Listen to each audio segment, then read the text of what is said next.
All right, guys, we're back. And this week, I am so honored and privileged to be with Mikey Vitale.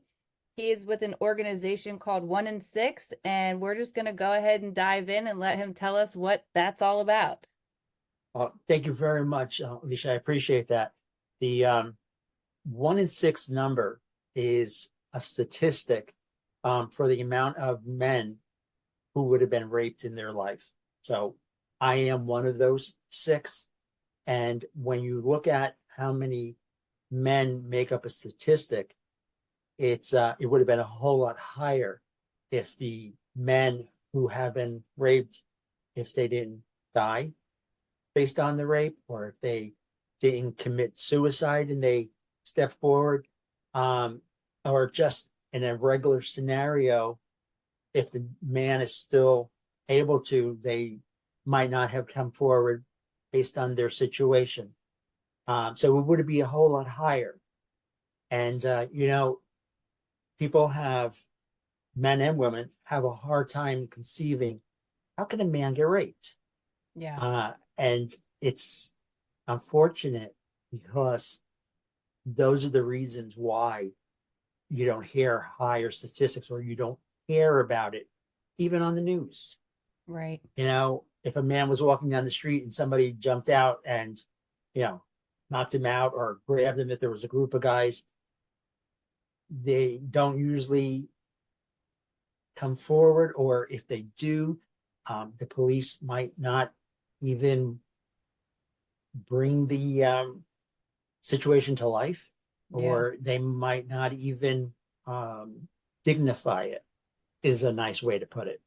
Uh, because the number one question that usually gets asked right forward, and it was in my case a couple of different times, was, "Are you gay?"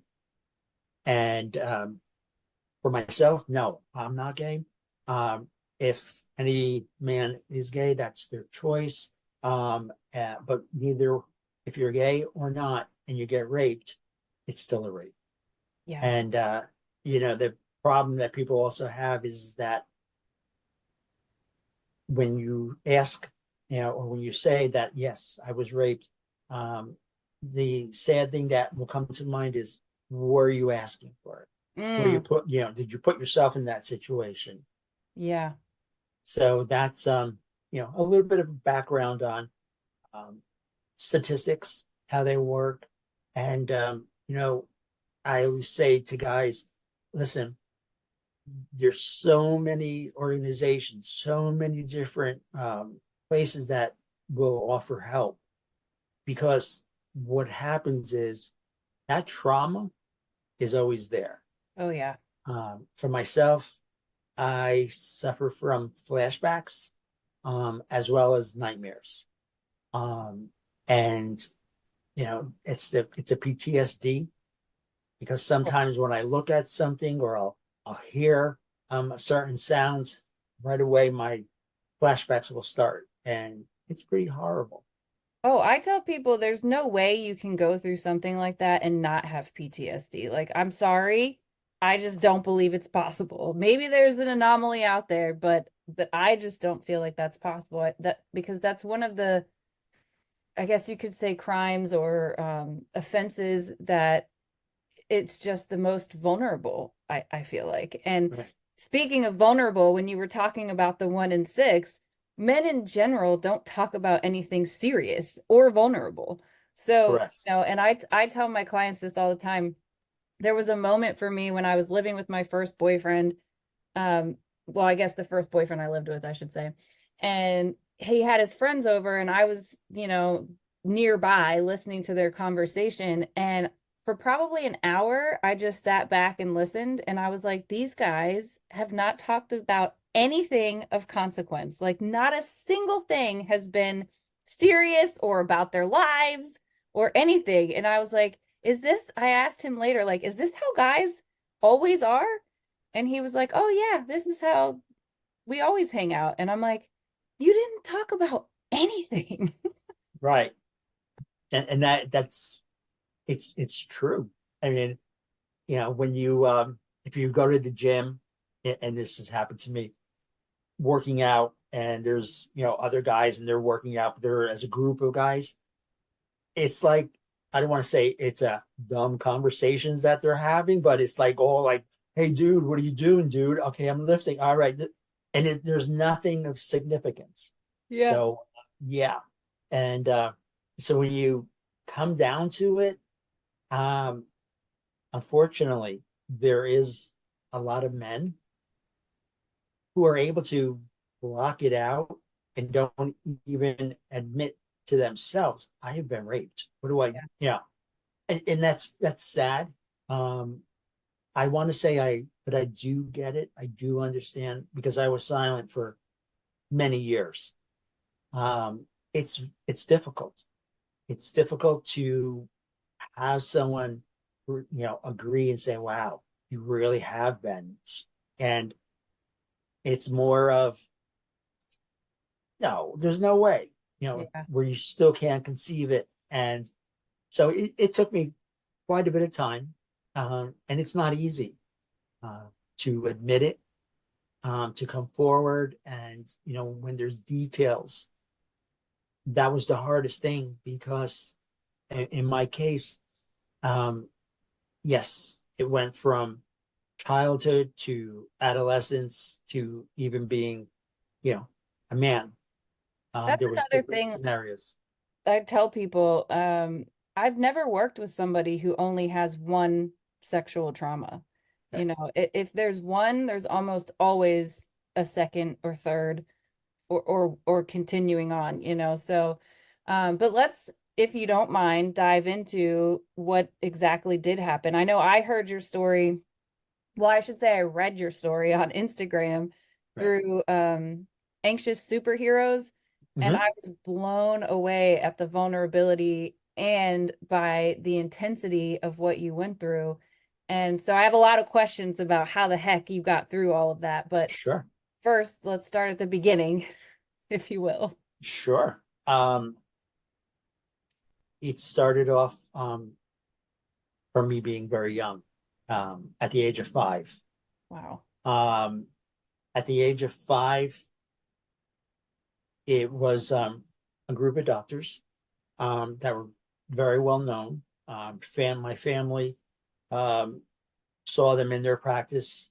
So for me, they had a close relationship with my family, and I'm talking uncles and aunts and cousins who went there. So it was, um, yeah. So living very close, even as a kid, um, we would go there or we would walk there because it was just maybe several blocks away. And so the doctors had, very close relationship with my parents. And, as they, we went there, got examined and so forth, it was something that the doctors had noticed for myself. And they said to my parents, we're noticing something with Mikey that he has a problem with his testicles, the way they are. So, and they said that, we'd like to treat him. And it was a situation where I actually was able to walk to the doctors because it was like you'd be able to see my house. It was very close. Oh, wow. So I went there and several of the doctors, you know, examined me very, lightly and carefully. Um, and they wanted to see me anywhere from once to twice a week. And that was, of course, my parents agreed and said, "Oh yeah, it's a, if you're going to work with him." And there was no appointment that was ever made.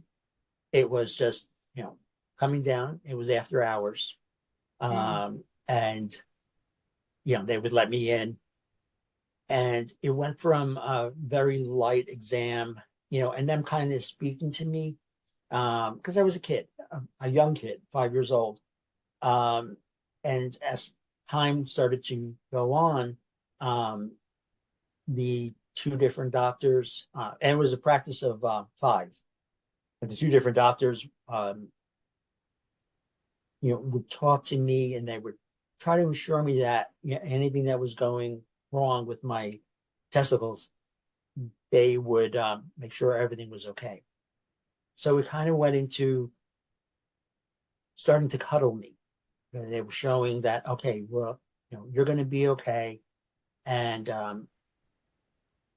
so from the cuddling, it was them talking to me and so forth. Um, it started to change a little bit because as they would examine me, they would say, we need you to totally undress, which I did. And, you know, time started to move a little bit, and it was just always an examination. But it started to get a little bit more intent, so to speak, where the examination was starting to be a little bit more vigorous, um, moving around the scrotum, penis, and so forth, examining the anus and so forth. So at an early age, getting a rectal exam, Mm, is kind of unheard of. right. I didn't know it back then. All I knew was like, Yeah, how would you they know? were like, just be comfortable, breathe in and out. This is something that's important because, and they gave their explanation of why they were doing that. And, you know, it was always now being undressed. And say around the 7 year point, it was the first experience where they always cuddled me, always did that at first. And it was a tight hold, Mm, is what it started to develop into. And, I remember saying, I can't breathe, because it was such a tight hold. I knew they were cuddling me. I didn't realize they were holding me because one doctor was doing that, the other doctor um, went into starting to play with my penis and my scrotum. And yeah, it started to be a little bit and uncomfortable because now it was like, wait, at 7, you realize a little bit more than you did when you were 5. It's like, right. okay. And now, But now they have a 2-year relationship with you. all right, Now they've really developed quote unquote trust. yes. And it was, and I always remember them saying, because I started to like look around, it's like, what's going on? Yeah. Um, and anytime that I started to ask questions, it got very uncomfortable because when I would ask questions, I would see the way I was being held. I couldn't really turn around to see behind me, but in front of me, I saw one or even another doctor that would come in, their expression. And that's when it started to be said, what we do here is between you and us. So you got to promise that you're not going to tell anyone. And that was kind of weird. Like, why are you telling a 7-year-old?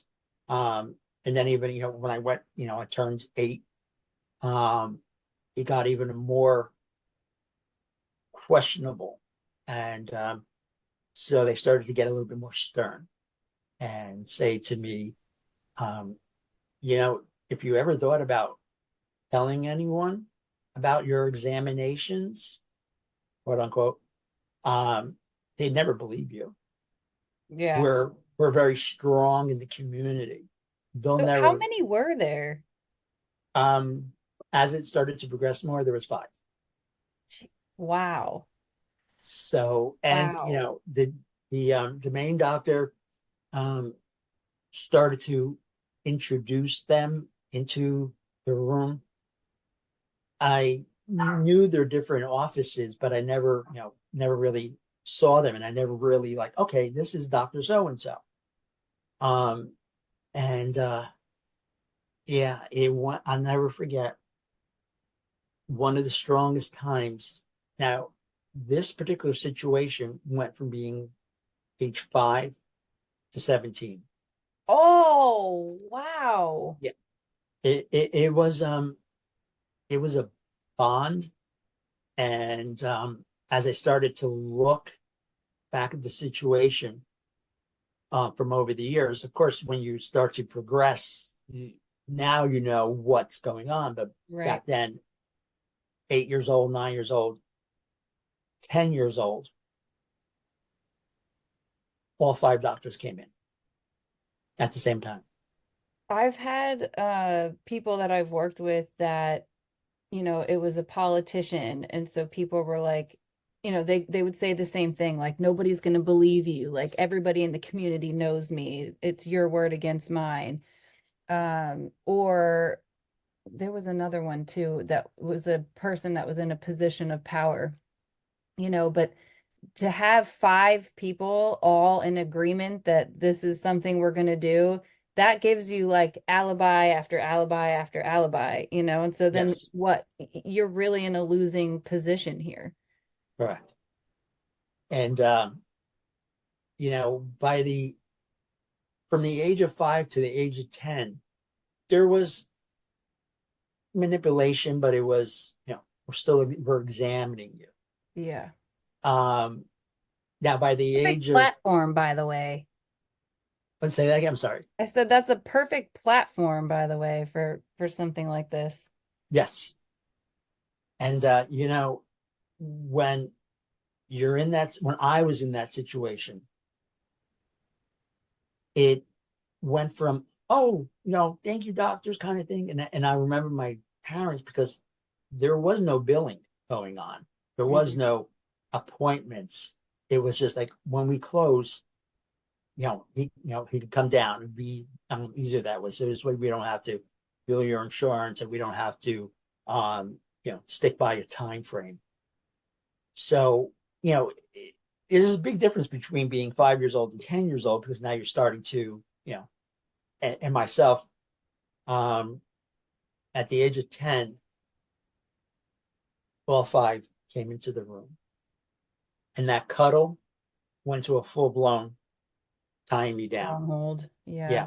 There was no movement. And when it's very difficult to imagine how five guys, or in this particular case, five doctors, um, could work in unison of what they did. You know, you take one holding me firmly to another one and another one who separated my legs. Mm. Um, it was it was one of the times where they went from just like examining, moving around the penis and testicles, to them actually um, masturbating me, jerking me off. Hmm. Now, I had an idea of what was going on, um, but I still was like dumbfounded. I was like, no, this is, you know, I struggled. And the more I struggled, the tighter the grip got. Mm. And that's when some of the humiliating things came out of their mouth. Oh God. Um, you're just a kid, struggle all you want. Um, you have soundproof walls, nobody's going to hear you. And it was, that's the one that started to be scary. Can I ask, Uh, I did read that some people in the pedophile community, because now there's a whole ass community and they literally identify themselves. okay. Um, they say that they purposely pick kids that don't have friends. So I was curious, like, did you have friends? Were you able to socialize? How was that aspect of your life impacted? I would think Um, every aspect of your life was impacted. no, it really was, because I was a well-known kid. I was popular, and I had a lot of friends. So there, like I said, there was no appointments that were made up. And I, at this point in my life, or even years ago, I would realize that they're not putting anything on the books. So there's no way to say, yeah, he was here. So that's why they would say after hours, Right. or, um, I had to give a certain sounding knock on the outside door that would say it was me. Oh, I see why knocks are triggering then. Mm-hmm. Very much so. Wow. Um, that's why today certain things would just trigger and the flashbacks will start flooding in. The at that point where I started to struggle, they would start saying things like, "We're going to train you," and that it's like I only equated in school like, okay, that's you're being trained to throw a ball, certain wolf ball or softball in a certain way. But what they were talking about was actually training for the situation or a command, so to speak, where they didn't have to say it. And it's like I was trying to block all different sounds out of my head, what they were saying. But they wanted to hear me cry or scream. Um, Wow. So these and guys are like psychopaths. well, yes, yeah, yes. I had friends. It started to suffer um, a bit because I was becoming very self-conscious, knowing that after what they were doing, I was being sent on my way and going home and having to bottle all of those feelings and emotions up because they threatened. Not only would you not be believed to, we'll destroy your life. We might And they even kill you. probably could. Well, very much so, because they said they went right down to the point of saying, we'll destroy your parents' life. Now, to a kid, a mother, father is very strong. Yeah. And I believed it. And Did you ever tell your parents? no, Wow. never. Um, because of that situation. Yeah. I had a brother um, into football in school and my sister and so forth. And I didn't because it started to become fearful. Yeah. Um, and it, I would imagine the older you got, it had to be in order for them to maintain power. yes, it went from being held very tightly um, to being tied, Oh, God. tied to the examining table, or tied to a piece of equipment that looked very scary to me, um, and it was scary. To having duct tape on my mouth, um, and being tied, and the things that they would start saying, because you could struggle and squirm all you want, you're not going to break free, and if you try to, we're going to make it even harder for you. Now, of course, they did make it harder for me. Um, at the age of 10, it there was a couple of other appointments between, and then when I went in, I was very quickly greeted with a get in there and get undressed Mm. situation. And that was the first time that they actually penetrated me. So I was tied down, put in a certain position, and one after another, they all raped. Um, Now, when I had mentioned about being manipulated and jerked off, it is sexual abuse. It still is a raping, Oh, but absolutely. Yeah. right. So it went from that to actually like, oh my goodness, this is inside of me, and this is actually happening. And when you when you're 10 years old and 11 years old, and this is actually occurring when you're small, you know, when you vision a 10-year-old, um, compared to a man, um, size wise and stretching you out, um, was extremely painful. Oh yeah. And they enjoyed knowing that they were putting me in pain and hurting me. Um, so this kept on occurring. Um, and I remember the point in time where they wanted to hear me, scream or say, "Don't stop," and that would get them even more excited. Mm. So the duct tape, my mouth being able to talk was the point where they got their kicks or jollies or however you want to express it to going to town and really um, talking about full force thrusts. Why did you Um, not end up in the ER? there was 5 doctors. They fixed it Yep. afterwards. Mhm. Oh my God, And Mikey, I can't. Oh. so yeah, that was the I remember one time I started to bleed and bleed pretty bad. And you know, seeing it for myself, um, and not to be too graphic, but you know, you just got raped by 5 guys, so things are going to be very wet. Hmm. And that and blood was running down my leg. Hmm. And it was pretty amazing because I remember saying, my parents are going to see this. Well, that was pretty stupid of me to say that, but it was, there's no thing.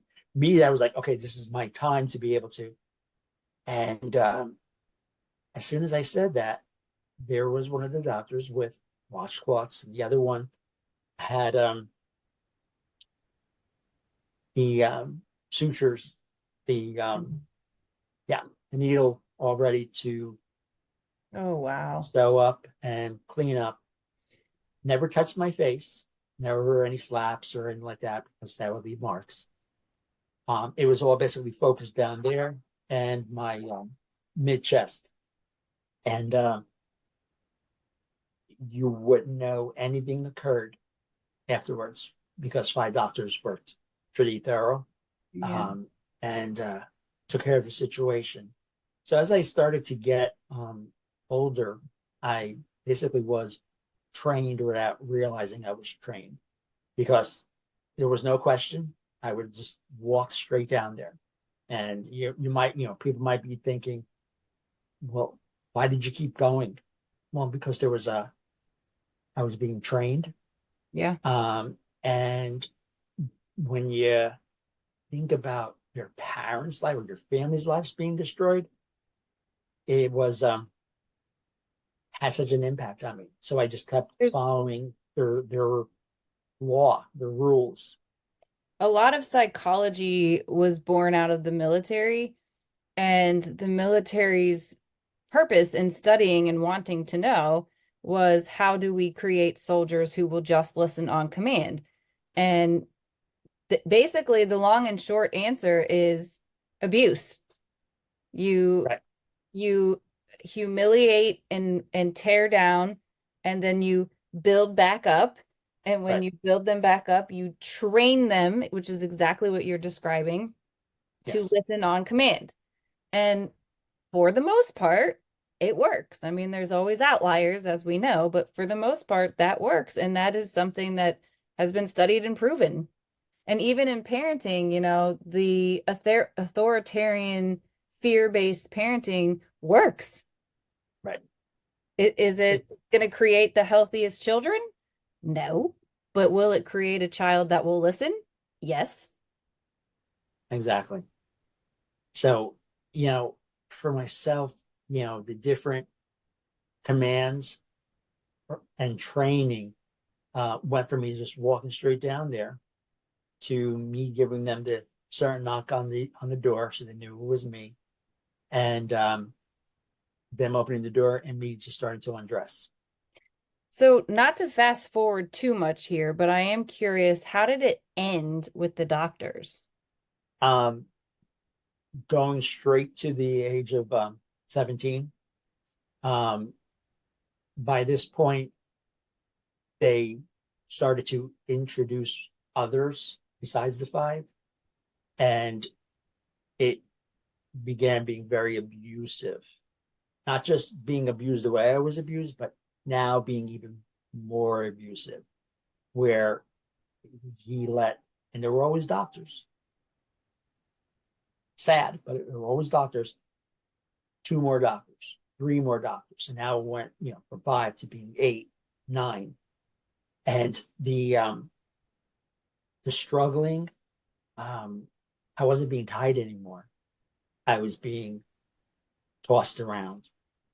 Unfortunately, one of the times before it ended, they started to introduce medication that Mm, would relax me, and so forth, and basically drugs, right. because they had yeah, exactly. So fast forwarding to the part where it had ended, there was a total of nine guys, and they had, being very verbally abusive, to saying, we know where you live, you know, we know where you are in school. When you think you're gonna graduate, when you're up there getting your diploma, we're gonna destroy your life in front of everybody. And of course, when you're in the age of 17, you have more smarts to you, but you're talking, in my case, 12 years of abuse from a Oh, yeah. doctor's Oh, you practice. were well trained at that point. Yes, yes, very much. And the point where it came to its climax of ending, um, was where they were all, went from holding to, you know, commanding me to suck on them and do things like that, and to penetrating. And it just got so painful. My head was spinning. There was all this talking and all of this handling and so forth, and penetration after penetration. And somehow I had gotten up enough inner strength and outer strength where I started to swing and Mm, punches. Yeah, good for I was you. like, I got to get out of here. I said, enough is enough. They said it'll never be enough until we say it's enough. I'm sure. But I started throw punches and screaming even louder, and got verbal back with them. And I said, I don't care if anybody's going to hear, but it ends today. There's no more.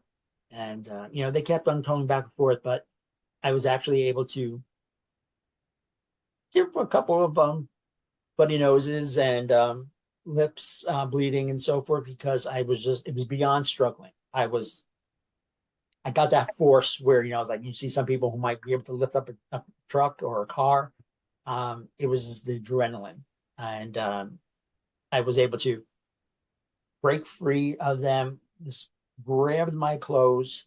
Um, I knew, because it was the time of year where the sun was going down earlier, and I knew that there was a place behind the building where I could just get dressed.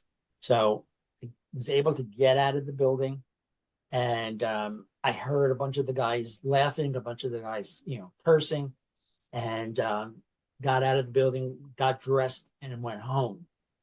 Of course, when I got home, I cleaned up real quick, um, and thorough, and it mentally was going to be, this is it. I'm not going to talk about it. It's going to go away. Um, Nobody's ever going to know, and I'm just going to make it end. Because when you're 17, it starts to be a little bit different. You know enough to be able to say, okay, you do that, you try to, of course they really can destroy lives. Um, I wasn't thinking about that anymore. It was like, this is it. It's going to Yeah. end. I think everybody has a breaking point from my experience working with people.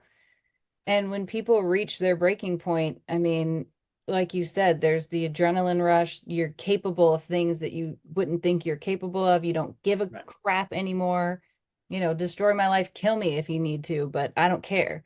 Right. Um, I had a female client whose um, stepdad, I guess he was like a biker or something, and he would have parties all the time. And she was a young 12-year-old, but she said she had developed young, so she looked a little older. And her dad's friends once um, did something similar, and she told me this actually made me a little bit happy. She said that she snuck into each one of their houses afterwards and did some damage to their testicles, and they Wow. couldn't tell anybody because how do you How do you explain explain that? that? And that was her revenge. So that comforted me. Like someone getting revenge comforts me. These guys didn't quite get what they deserved from my perspective. Oh no, no. That's wow. Bravo for her. I know, That's right? yeah, no, no, that because that's empowering. Yeah. She was able to take them down a notch. But Wow. at least you got some bloody noses in there. Yes, I did. Yes, I did. And it was a matter of being okay, it's over. And I just kept on putting it in my mind, it's over. It's over. I mean, even though I pushed it away, so to speak, where I wasn't going to speak of it, it wasn't going to happen. Um, that was enough for me at that point. You I'll know, tell you the problem with that from my perspective. And go ahead. obviously, I have a different perspective than others may have. But from what I've learned is that regardless of who you tell, regardless of what you do from there, even if you never think about it, even if it gets to a place where you've blocked it out and you don't think about it, you carry it with you. And what I've noticed is that other predators can sense that on you, and then you become a target. Unfortunately, I did. Yeah. That was, and that's, building on the story. And, but for these particular doctors, the ones that my family knew, this, not including the doctors that he just invited in, um, I never had to think about those doctors because I didn't know their names. They weren't part of the practice. There was nothing on the books to say I was there. Um, because there was times 15, 16, 17, my parents didn't have to know. They weren't home. And so after school, I went straight down there. There was like, okay, Michael's there, but we're not home and he's old enough. So yeah, no, I wish I did some more damage than that. Um, Satisfaction when I went to go get dressed in the back of the building. There was two cars there. Of course, I um, scratched up their cars a little bit. That was, I know. satisfaction. I don't know if you Um, ever saw the girl with the dragon tattoo, but that girl yes, tattooed rapist pig or something like that on the guy. yes, If yes, I only we did. could have done that. Yes. Um, you know, there's so many shoulda, woulda, coulda kind Oh, of I know. scenarios. I am Um, sure that they are not living blissful lives regardless. no, unfortunately, the kids that were their children um, also were doctors, became doctors, I should say, because yeah.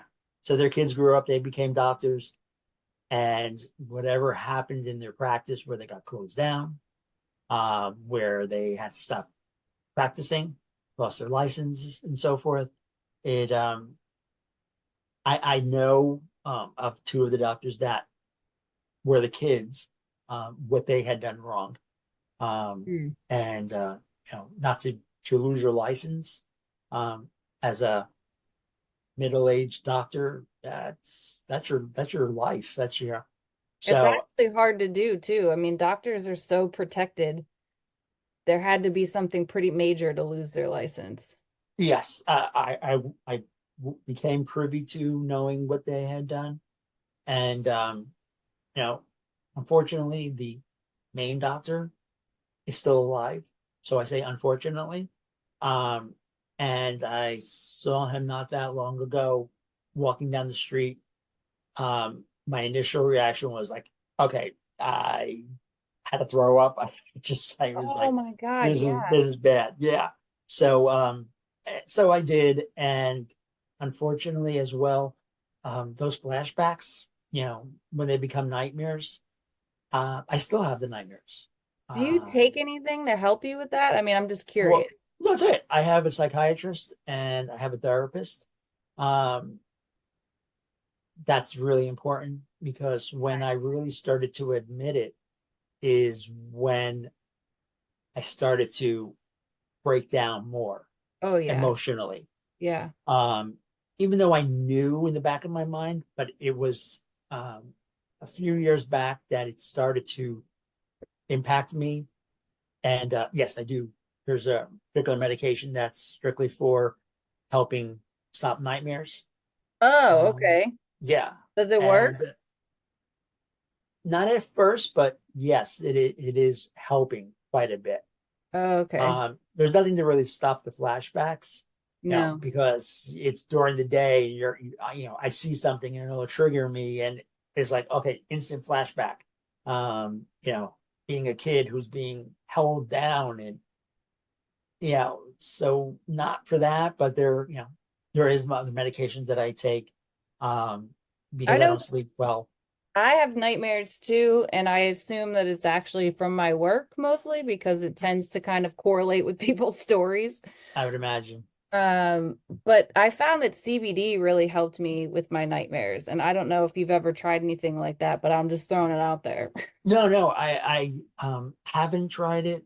Um, I was in my particular situation advised that um, if you try to totally squash Ah, the yeah, thoughts, it's going to put you in a different yeah, environment. So for myself, I was advised, yeah, you could, but it might not be totally beneficial right. for what you went through and what your situation is. Yeah, that's the Um, crappy part about healing is that it requires yes, us to actually feel those feelings and sort of process them yes, and learn to regulate our nervous system again, right. which is incredibly difficult. And I do want to get to a point where I can ask you about like how the hell do you regulate your nervous system? Um, Helping others Okay. is a big part because I was talking to my wife not that long ago, and she had said to me, in my observation, when you're talking to other guys, even when you're doing interviews, and you're talking about what went through, where is your mind? Like, where's my mind right now? Right now, what I'm hoping is that this is going to resonate with people. My story, my journey, what I went through. I do a lot of meditating. I take walks to clear my mind. With my wife, when she had said to me, it's kind of like a therapy Oh that yeah. when you're talking about, and I was like, yes, that's exactly the point. When I'm talking about what I went through, I'm thinking about other guys and perhaps helping them. Yeah. Unfortunately, um, even with the statistics with men being raped and going through trauma and so forth, there's a lot of suicides. I Um, can imagine because again, if men don't know how to talk about anything or feel right, or understand their feelings, what alternatives do they have? I mean, not exactly. a whole lot of options. Drugs, probably. Right. Um, you know, suicide, like you said, and then I don't know, psych wards. The it's a really sad situation, because it's like you had said and you said earlier, um, men just don't talk. Yeah. Uh, and when we do, or when men talk, they're very uncomfortable. They Yeah. don't know how to totally express themselves because we're always thinking about the next guy or what he might think about what I'm sharing. Is he going to believe it? Or because you won't believe the amount of numbers of men who don't believe or can't even imagine how another guy can get raped. Because we're supposed to be these strong guys, and we can't get raped. There's no way. Um, but unfortunately, it is what it is, and the amount of men, guys that I personally knew that have committed suicide. Um, Over the course of the 17 years, I did get to see two other kids that I went to school with Mm, in the doctor's office. And it was kind of like as I would leave, I would see another kid coming in. mm. And I'm like, oh no, kind of a scenario. Those two kids are dead. They committed suicide. Wow. Um, so yeah, I mean, we never spoke about it. I mean, I knew that, if they were going in after I left, or if they were coming out as I was going in, Well, that's I probably knew, part of trying not to think about it. Like we can't talk about it because then it's real right. when it happened. Oh my It's God. it's a rough situation. Yeah. Um, for myself, it took a long time to digest it. Of course, I still have those moments. I do have PTSD. And you So are yeah, human. yeah. I mean, so taking something to help with that, um, I do. And it's rough because, as I was saying, when you're going throughout the course of a day and something triggers or there's a flashback, it's like your body shuts down, or my body will shut down for a couple of minutes until I'm able to like regroup and like, okay, get it out of there. Um, because I'm not going to be able to explain to anyone where I went, in my mentally. Um, I do tell my wife, like, okay, I just had a bad flashback, or she'll observe how I might be reacting. Um, and, I let her know, had a nightmare. And so this way, a loved one or a close one, a friend, whatever, might be able to help in that situation because it takes a long time to come down from those Yeah. feelings and feel comfortable again.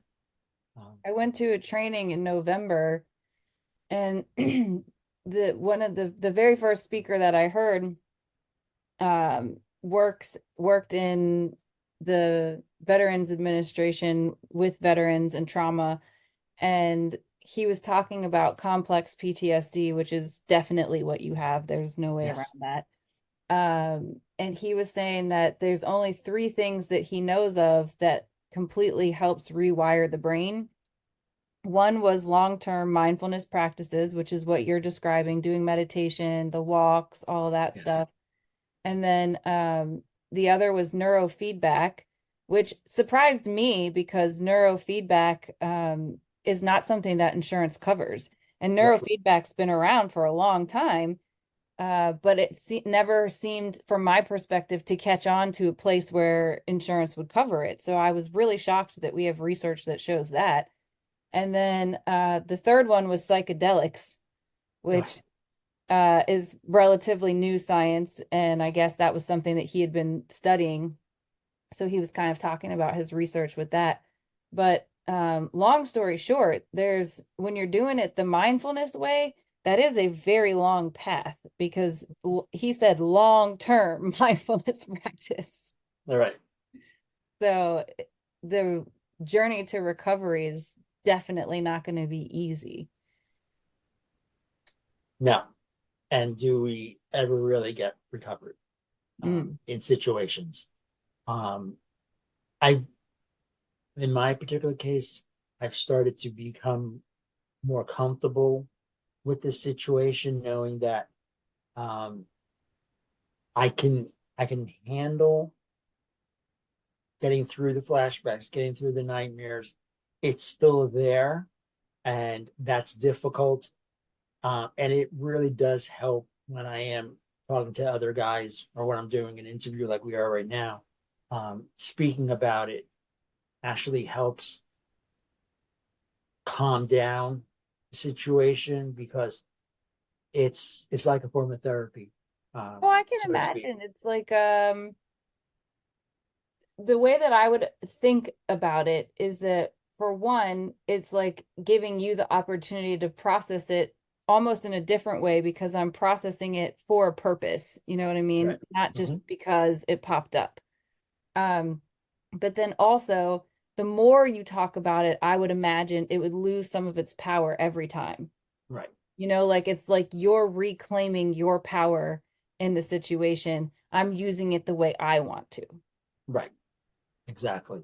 which is Um, beautiful, by the way. it does help. Thank you. I appreciate that. It does help quite a bit because each time, as you had just said, regaining power, being able to power over the situation, um, it helps quite a bit because I know for myself, sometimes it becomes so overwhelming, the anxiety attacks, the panic attacks, because all of this is like it's compounding and knowing that, yeah, my childhood was ripped away from me and my innocence was ripped away. And dealing with it took a long time. And yeah, I can finally say I am in a better state of mind. I am in a better place. Of Can I course, ask at what point did you start your healing journey? Like, how old were you? I was in my early 40s. Well, that's kind of And refreshing. Not just from the perspective of you can start your healing at any point, kind of thing. right. When was the last time you were sexually abused? Because I know that your childhood wasn't the only time. So, at what No, age it was wasn't. your last encounter? My last encounter was when I was 45. Yeah. So, After you and started your healing journey? yes, Oh, yes. And unfortunately, or fortunately, however you want to put it, I had a very strong gut feeling that these were guys who were kind of orchestrated oh, I to wouldn't doubt go it. after me. I wouldn't doubt it, Um, not in the slightest, because psychopaths are like that. In fact, yes, they're the scariest people to me. I mean, I've worked with a lot of personality disorders. I can't say for sure that I've ever actually worked with a psychopath. I hope I never do, fingers crossed. yes, Because they're incredibly scary. They're incredibly scary. And I've worked with people who have been in relationships with psychopaths, and that is awful. But yeah, they particularly don't like for you to take your power back. That's a no-no for them. it was the things that they were saying to me, um, that just kept on making me have this gut feeling that it has to be. Um, you know, it was a pretty large group of guys. And let me just say this, I'm going to insert this in there. I have a very hard time going to the doctors to this day. No doubt about And yeah, and going to the hospital. it. Mm. It's very, very difficult for me. Um, and How did you get through the cancer? Because I imagine you had to go to the hospital a good bit. it was very, very scary. And I was able to get through going through that part because I Did you knew at bring this somebody point. with you when you went to your Oh appointment? yeah. No, Okay. I wasn't alone. And so yeah, going through cancer, um, there was a lot of damage done to my body. Oh A yeah. lot. Yeah. And I was in a situation where when I went, when I they found out that it was cancer, um, doing a exam and hearing the doctor say, you know you're pretty ripped up inside. And my testicles were beaten up quite a bit. Oh, Um, so besides having cancer, one doctor had said to me, there's a lot of torsion that's occurring in there. Um, you know, so when I went through the cancer, it was two separate times with having testicular cancer. And it was very scary because I felt that at this point, I was having something very precious to me as a guy oh being, yeah. being taken away. Yeah. Um, and it, knowing that I was dealing with cancer, not just once, testicular cancer, but twice at separate, within the 2 year span of time. And hearing the doctors say to me that there was so much damage that was caused internally. And I knew what I was experiencing, knowing what caused this. And it was a very interesting point in time because the doctor actually said to me, I have a friend who I haven't seen in years. And when I saw him, he was acting a certain way. And he opened up and said that he was raped um, in his past. Were you ever in a situation like that? And inside, I was like, oh, am I really going to say yes? I'm not going to say no because where did all this damage come from? But I did say yes. He did keep it between us, but at least he had an understanding of where all this damage come from. It wasn't caused by the cancer or anything else. It was, something very specific. And dealing That's with, the first time you admitted it? mhm, Wow. yeah, that was it was rough because you know, knowing that you're going to lose, in my case, a testicle, um, and knowing that it wasn't just cancer, but there was so much other damage that was caused by these doctors. I imagine the cancer is 100% related to the trauma. And I mean, the doctors might say that it's not, but from what I know about the mind-body connection, Right. that's gotta be. There's no way. Well, personally, I felt that way. I started to feel very down um, because that was the power that they had over me. Yeah. Um, and it was very difficult. Um, dealing with um, a rape um, after that period of time where I was jumped and so forth. I have a strong feeling, and I basically know that they were doctors. Um, eh, you know, it's rough, it's difficult. I feel that the cancer was related to all of the things that they have done. 'Cause if you So the remember, cancer happened before the final sexual assault? the cancer happened between the last sexual assault. Oh, So I had to went for the first one, and then it was where I was banged, raped, and then had the second bout of cancer. wow. So I feel it was very strongly related. You know how we And could reframe that, Mikey? as I that, don't know, you might have already done this, but in my perspective, we could be like, well, now we have removed the damage that was done, at least part of it. Not right? all of it, obviously, because like you said, you're always going to live with some of it. There's no way around that. And that is No, true. Like you said, are we ever really recovered? Um, but at least there is a part of it that we could say has been removed. yes, And the there's a lot of there's excuse me, but there's a lot of therapy or therapeutic exercises where you write down trauma and then burn it and it'll go away. yes, And maybe during your removing that part of your body as much, as a man, that probably is different than what it, maybe for a woman it'd be like removing one of our a uterus or something, right? So it's like a Right. removing part of that part. But if it was so attached with so much trauma, maybe with your reframing, Alicia was saying, might be a positive spin to it, that you never see Yes. that again, that it's like it was part of your life, but you'll never, you don't have to carry it around with you anymore.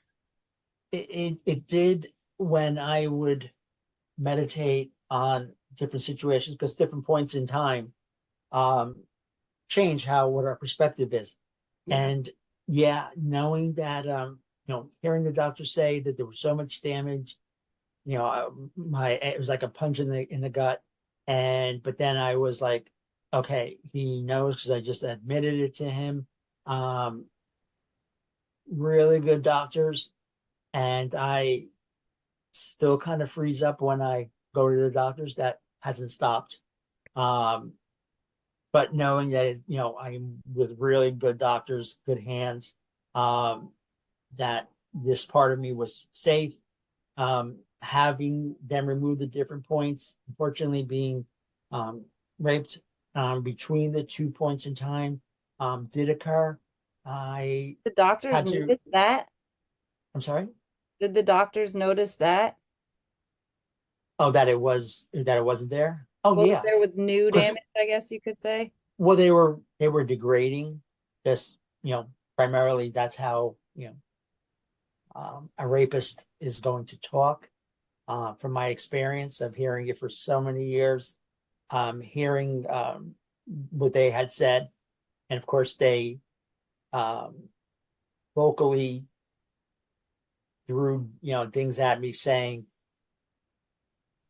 "You're just a one bald guy. You don't even have a bald now to step." Oh, wow. So but all I wanted to do was to get through it, and I tried to struggle. I had no way to struggle, to get out of that particular situation. Um, I did say, if you're going to kill me, just kill me now. It was bad. It was very bad. Um, I and read about it. It was bad. yeah, and yeah, it's hard to, um, when I put things out there, sometimes it's very difficult for me to read, even though it was my words, it was exactly my words. To read what happened to me is very difficult. I will, proofread it and, sign off on it, but it's very difficult to read, because then it's like, it's very fresh in my mind again. Um, it was,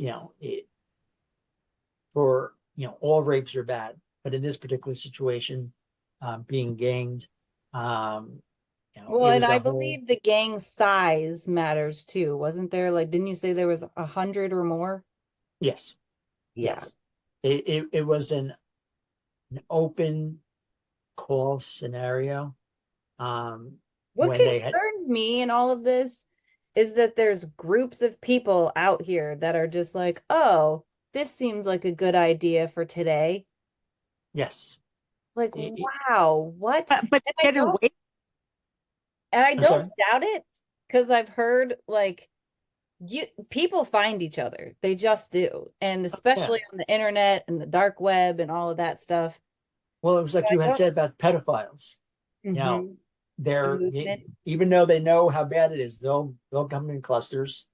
Yeah. Um, so it's I just I guess I did at one point beg to die. It's like, please I just kill would have me. too. Just Absolutely. kill me. Um, and of course it was more fun for them to keep me alive. Um, and yeah, they had told me we put this out there on the web, the dark web, because they were very proud of it. And I just saw guys just keep on coming and coming. Wow. Um, yeah, yeah, Wow. yes, So they were. after this happened, you had to go back to the same doctors? No, Oh, No, okay. No, no. not the childhood doctors, the Oh, doctors that you went to for your cancer. well, they weren't part of it. No. Obviously, I mean, like when yes, you got the second reoccurrence, you had to go back to the same yes, doctors. And so did they notice that there was new damage to your body? Like, did you yes. have to tell them about this, is what I'm wondering. Um, well, when you go to a urologist, and then you go to an oncologist, there's certain things that will show up, whether in your blood or whether or not it's in the urine or whatever. Um, and I had a very hard time, unfortunately, to this day, with what the prostate um, shows on scans and so forth. Mm, And there was a lot of damage, a lot. I mean, I knew there was going to be because of what these guys, um, besides using their own body to rape me, they had all different tools and toys and imaginable that they introduced at that point in time. So there was a lot of damage, and I knew it. Um, I was bleeding very badly, um, in both areas, and they were very good doctor, group of doctors, because I still see them to this day. Unfortunately, I still have things that are going on mm, that were damaged, obviously, obvious damage yeah. that I'm still dealing with. And I'm able to,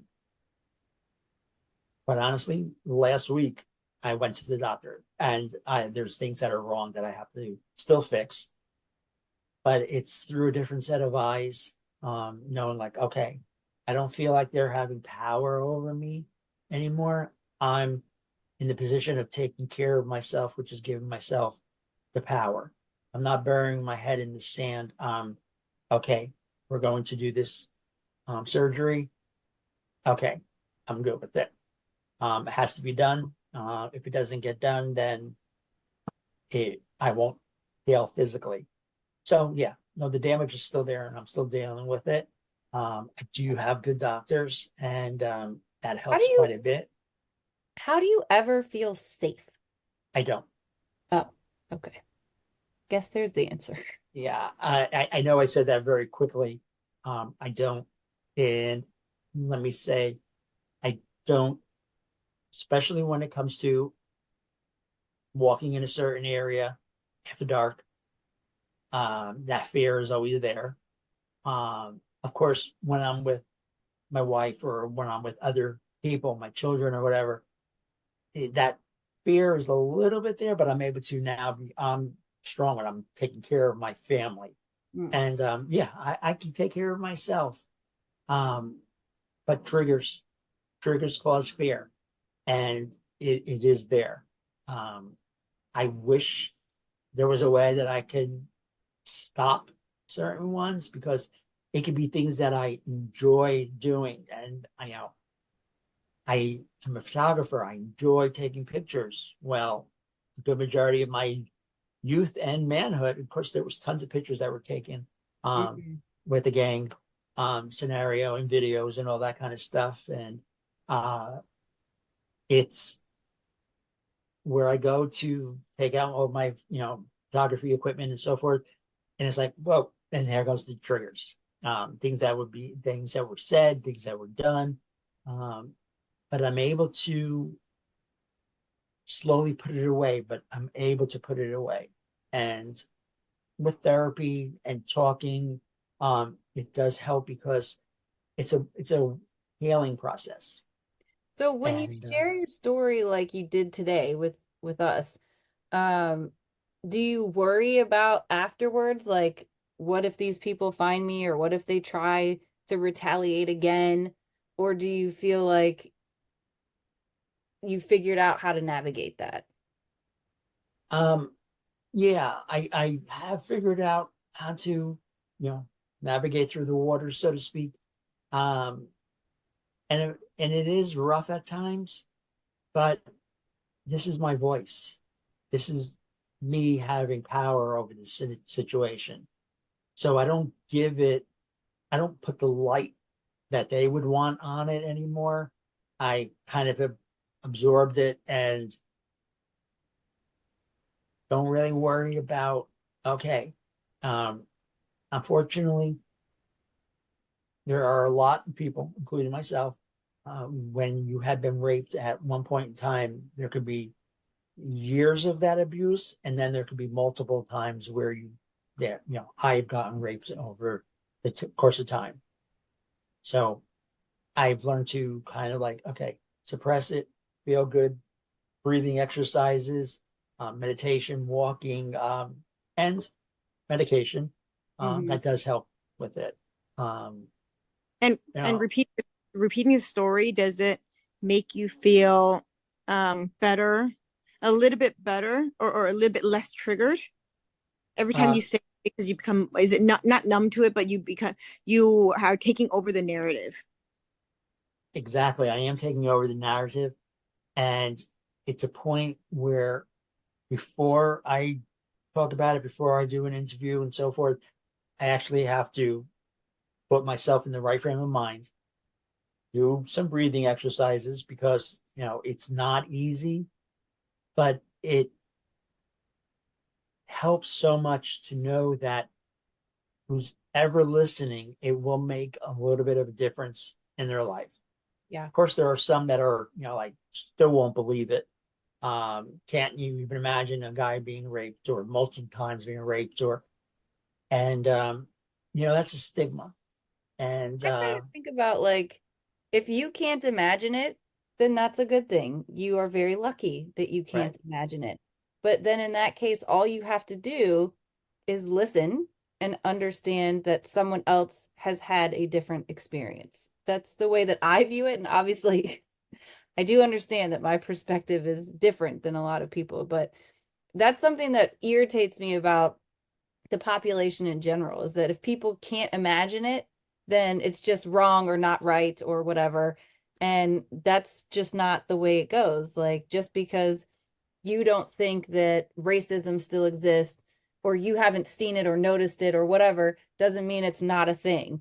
You know what I mean? So for me, like right, there's so many things in our population and our culture that people will say aren't isn't real. Even depression, people say, "Oh, depression's not real."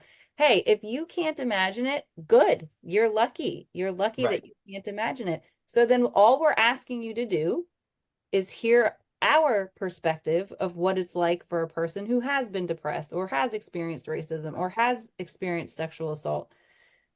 Just hear somebody else. That's all we're asking. well, unfortunately there still is people who will bash and not just not believe it, but abuse the situation Mm. because they're just animals, people who just want to, if it was on social media, um, yeah, there was some interviews where, you could see the comments and so forth. And, um, who's ever doing the interview was very quick to remove those very negative comments that were directed at me.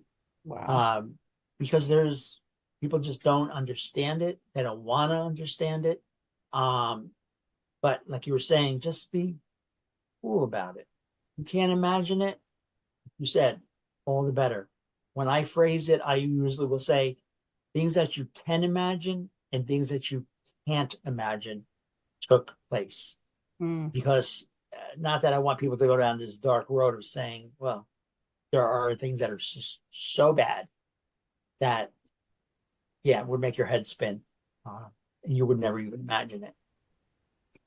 So that's part of what, yes, I have been on the road to healing after the second bout with cancer. And I phrase it as I came out the other side. I was in a very dark place for a number of years. Um, and it was just a matter of coming out the other side, trying to help people, um, empower men who have gone through it and just can't find their voice yet, um, don't want to admit it. And Do the people reach saddest out to thing, you on a regular basis? I do, yes, I do receive um, those points because I will, people might live in a very remote area. And where do you get help? Well, that's why I'll put it out there saying, if you reach out to me, I'll tell you the number of organizations and help groups that are there, because that's the biggest part of healing Yeah. is when you are able to talk about it. Yeah. And when you talk about it, you become very vulnerable. Yeah. But for me, yes, I am vulnerable, even talking right to this point, but I am looking at it as my story, my journey can definitely help someone else. And if I can even help one man out, then my journey is not in vain. I So, think, yeah, obviously from a little bit of a different perspective, but I think that's how Julie and I feel about this podcast in general. Like if it helps one person, right. to us, it's worth it. Julie, you agree? Absolutely 100%, because it's that starfish story, with the little boy on the beach and with the Yeah. thousands of beach starfish, and he's throwing one in the ocean, and people are like, and this guy's like, "Hey kid, you can't save them all." He picks up that one, he throws in the ocean. He's like, "I saved that one."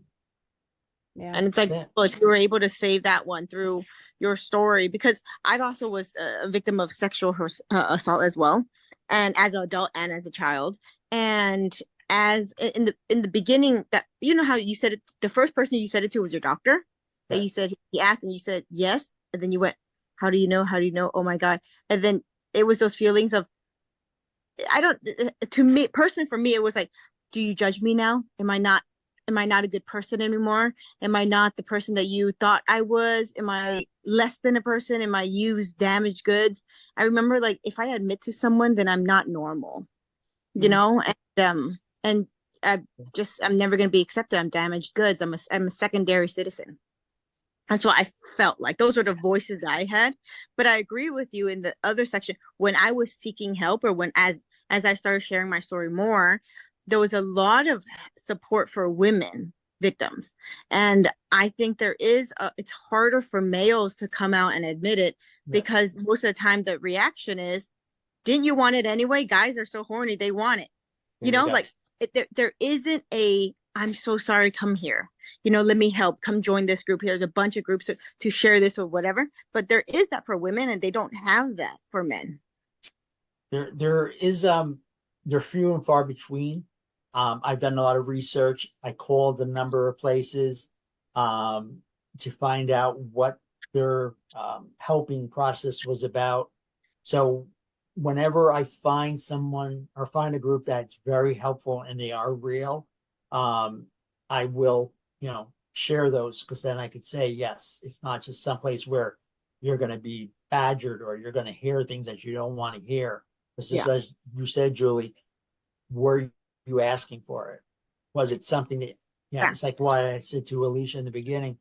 Unfortunately, when a guy will say it to another guy, eventually what you will hear is, "Are you gay? You are Oh, asking for it."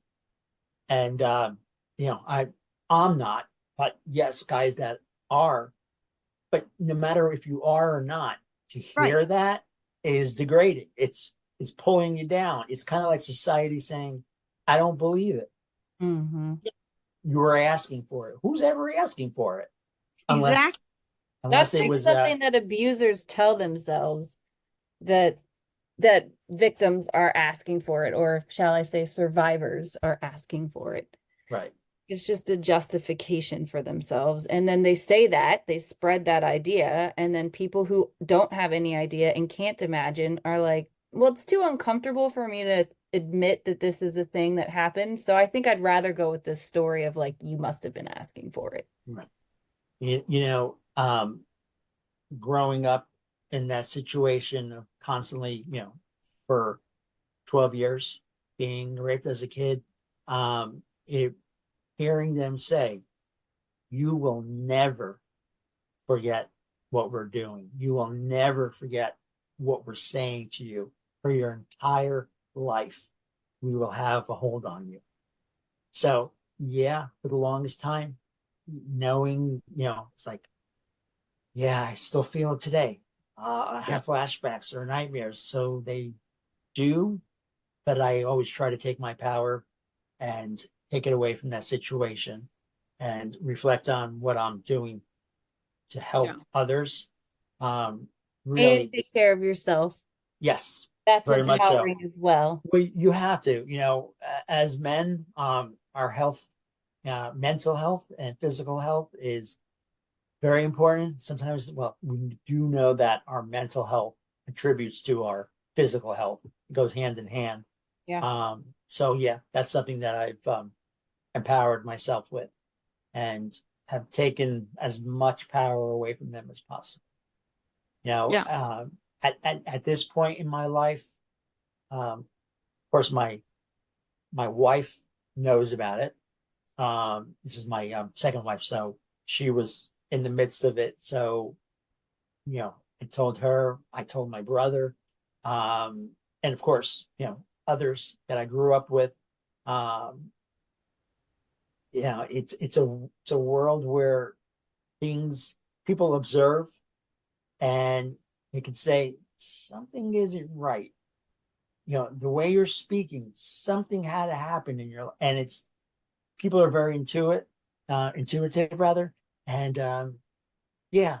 So I had to at first convince myself that I can take care of this because even when I went to the police, it never went anywhere because of how their questions and how are you going to back this up and are you ready to go to trial if it goes to and all of this kind of stuff. And I'm like, wow, police are making it this difficult. And even when I did speak to my attorney and so forth, he had said this is going to be a very difficult situation. You can't, we could put out there who was in this situation. So this way other men would come forward or kids would, that became, that were still alive coming forward. Some just don't want to Oh because yeah, they because of just, that exactly what. fear is always there. Well, So Yeah. and it's also what you mentioned before about people having nasty things to say. And that was going to be my final question for you is how do you deal with the nasty things that people have to say when you try to share your story? Because you're doing it with good intentions and with like a philanthropist sort of like attitude, and then people are going to be nasty and say terrible things to you. I mean, how the heck do you persevere through that?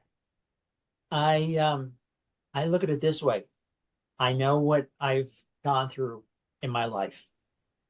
I know what was taken away from me. But at this stage, if anybody's going to say anything negative, I clear my head and I try my best to put it away and not let it take my joy. Because if I do focus on it, then that's giving power back to the ones who destroyed my youth and my um, adult manhood. Um, That's but I beautiful. don't say destroy anymore Yeah. because I am here. I'm taking care of myself. I am loved. I have a lot of family and friends who now know, and it's me taking that power that they had over me um, back and not letting them have that power. Yeah, Uh, it's is not how I what get was through it. destroyed, it's what you've survived. Correct. And Yeah. I am thriving through it. That's And fantastic. that's And also I could relate with the childhood because it's everyone's like when you're a child and someone tells you you're a superstar, you could do anything. You really believe I'm a superstar, I could do anything. But if right. someone else says you're nothing, you're nothing and you're never going to forget this and we are going to be controlling you for the rest of your life. As adults, as we're talking about now, and people that have not have any childhood trauma in that way, they're like, then just don't believe it. No, but when you're a child, you believe those stories, you especially when they're coming from an adult or an older person or something. Those things are marked as true, right? Because Correct. and at that point, this ages us a little bit. But back then, we didn't have internet, we didn't have cell phones, we couldn't look up whether or not that was true or not. We didn't. Right. And mental health was not a topic that of conversation.